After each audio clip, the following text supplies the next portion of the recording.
Now, on the topic of structural adjustment, on the topic of the economy, on the topic of subsidies, you know, it's extremely interesting as an economist listening to lawyers and engineers discuss the economy. You know, extremely, beautiful analysis. To be honest, I can stand here today and I can give a few points that are contrary, a few points that explain perhaps what we're going through and how it was totally predictable, most of it, and maybe avoidable. But I'm not going to do that. I've chosen not to speak about the economy and the reforms or to even explain anything because if I explain, it would help this government, and I don't want to help the government. I don't want to help this government. You know, they're my friends. If they don't behave like friends, I don't behave like a friend. So I watch them being stewed, and they don't even have people with credibility who can come and explain what they're doing. But I'm not going to help. I started out helping, but I'm not going to help. I'm not going to discuss it. Let them come and explain to Nigerians why the policies that are being pursued are being pursued. And meanwhile, I'm watching a very nice movie with popcorn in my hands. I'm watching them stew. But I will say one thing.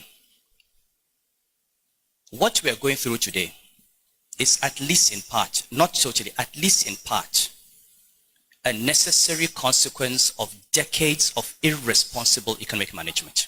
Welcome back again, my channel. So I keep on asking, what is this war between the Northerners and the Southwest? They don't want to resolve it because this man coming out to say this. He said, I will be a friend to a friend I want to be a friend. That means he's no longer a friend to Tinubu because of the policies he has been implementing in Nigeria. And all the policies he has been implementing is not for the betterment of this country, Nigeria. They are all for their own personal interest. Because tell me the reason why Tinubu will travel outside the country and the country will be on hold, whereas we have a vice. That means he travels without handing the country over to his vice. Tell me how this country is being run like a personal belongings, whereas it is not. This is how the Tinubu government runs this country, as if it's their own personal belongings, as if it's their own house. This country belongs to nobody. It belongs to everybody. You are elected or you are there as the leader to control the country and not to take it as your own. So the Emir of Kano have come out to say that he's no longer going to issue advice to this government, Tinubu government, because they are incompetent, they don't listen to advice, and they are very stubborn. They don't listen to advice. That's just the truth about Tinubu government. They don't listen to advice. Because people have given advice tirelessly, they don't take it. He said, change this country from a country that consumes to a country that produces, because we cannot have raw materials and be exporting them to China and then importing the refined products. That means we are enriching other countries and thereby where we are still where we are in Nigeria. We have all it takes to become the biggest country that produces in the whole world. Just that we don't have that leader yet. We don't have those quality leaders we need to bring factories that can refine our raw materials into finished products and export it and grow our economy. We don't have that. But I'd like you guys to continue that video and hear what he said at the end of the video. And then I'd like you guys to air your views in the comment section. Take a look at this video. We were told decades ago, if you continue along this path, this is where you're going to end up. If you continue, this is where you're going to end up. And they refuse to listen.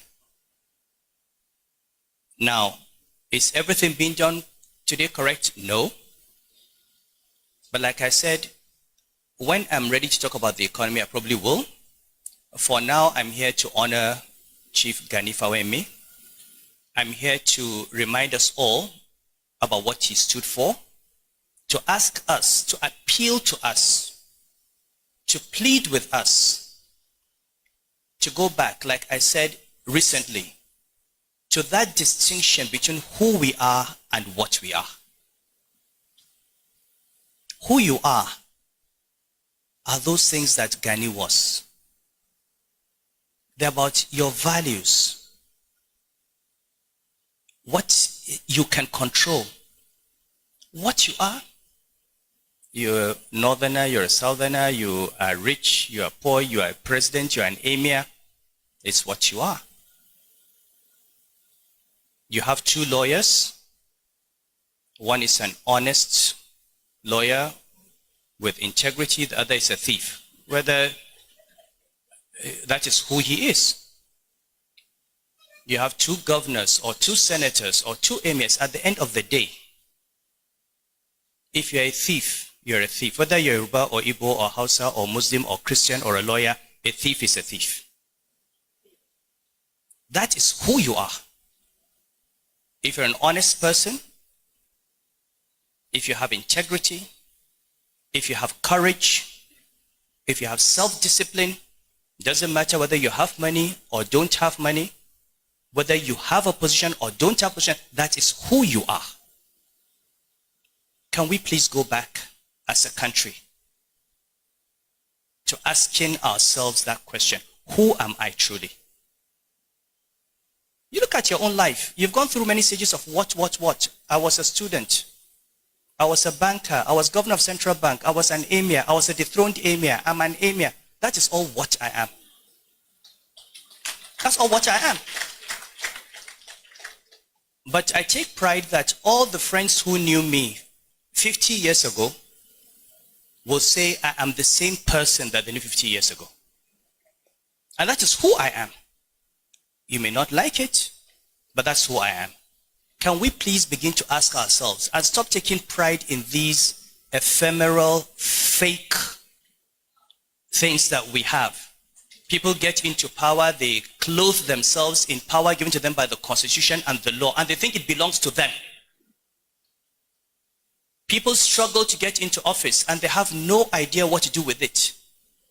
You go to office and you make money. Why do you want to go into politics to make money? Go into business. Look at Aliko Dangote. He's not a governor. He has money. Go and be an Aliko Dangote. Why do you want to be a governor or a minister to make money? If you want money, go and be a businessman. You go into government to serve the people. If you do not want to serve the people, don't go into government. Simple. But the way we've degraded public office and the way civil society, if you go back to Antonio Gramsci, the way civil society has allowed itself to be incorporated into the processes and programs of political society is what has destroyed this nation. Who is there to hold political society to account? Where is the Nigeria Bar Association? Where is the Nigeria Labour Congress? NLC, where are the Hassan Sumonus of today? Where are the journalists? Where are the academics? Where are the public intellectuals? Everybody has gone into political society. Everybody is, if you're not in there, you're looking for a contract, or you're looking for an appointment, or you're looking for some favor, and therefore you cannot face political society and hold political society to account. And this is exactly what Antonio Gramsci talked about when he analyzed the hegemonic state. And this is what we're becoming. So I'm speaking at an MBA conference because you are a critical part of civil society. You are the ones who stand up for human rights. You are the ones who stand up for the rule of law. I thank my brother Femi Falana.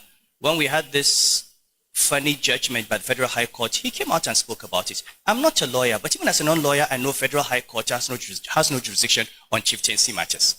So I can't believe that the lawyers who took the case didn't know. I can't believe that the judge who ruled didn't know. They all knew. The judgment of the Court of Appeal was what everyone expected. But for 8 months, we have had a perverse judgment driven by politics. And these are the kinds of things that we need to stand up to and to stand up against. Finally, I would like us to please pray for our country, because we do need a prayer. I think there's just so much happening now, but the only good thing for me as an economist is I know that no matter how long a crisis is, with the right policies you come out of it. This darkness is not going to be here forever. Let us remain hopeful. Okay? Let us all work in our own way to contribute. advice, criticism, bring in investors, and also let us see the good in our country, because there is a lot of good that's happening as well. Maybe not where we're looking, but let us continue to look at the good things and hope that we'll see more and more of that. I'd like to thank you once more for giving me the honor. It's a great honor for me to speak on behalf of someone that I consider a personal hero. I would like to hope that after this, we are going to see more and more Gani Fawemis in the legal profession. Thank you. I don't think, and people are commenting in the comment section that what have he added, the Emir of Kano, what have he added? The thing is that he's an economist, and the government need advice from every angle as possible. But the thing that the government don't take advice from anybody. They feel that they are on top of the world, and nobody can give them advice. That's why others cannot add anything to their life, because they run this country like their own. This country is lawless. Because tell me the reason why P2B will come out with all evidence in court and the court could not do anything about it.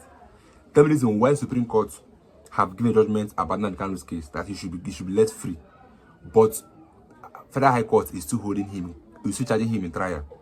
And once Supreme Court gives an order, no other court have the right to charge anybody in court. But Federal Court is still charging Nnamdi Kanu in court. The DSS is still holding Nnamdi Kanu in custody. You see how lawless our country is. That's why this country have so much spoil that before you can fix it, you need to fix from the roots. APC government have been in the office for how many years? What have they done? What have they achieved? They are only giving policies that will make our life hard. Emir Of Kano means this is my turn. And that was how Tinubu won the election, because people say that, okay, he have worked for APC, he have worked for Buhari, so why don't Buhari do a favor and give him this position? That was how Tinubu won the election, because they say that it's his turn, because he helped Buhari to win the election. So Buhari needs to also help him win his election. That was what happened. That was how it was rigged, and they bought INEC chairman and everybody. And then we are in this mess we are right now in this country, where there is no policy placed to help the country, rather to help your own personal interest. I will see you guys in my next video. Don't forget to subscribe to my channel, and you can comment in the comment section. Stay tuned guys in my next video.